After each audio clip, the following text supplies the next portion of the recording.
მალე მე მოვი ვერსის აფთიაქში ყალზე.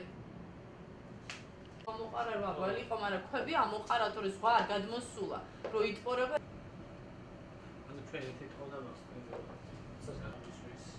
აკვადორიაში ან შავი ზღვის სანაპირო ზოლში. ქალაქი ოთის მდებარე ზღვის სანაპირო ზოლში.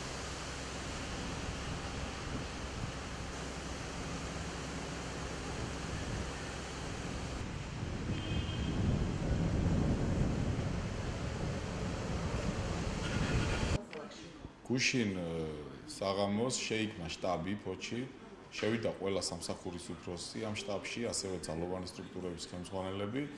ვართ კომუნიკაციაში გუბერნატორთან და ასევე სამინისტროების წარმომადგენლებთან.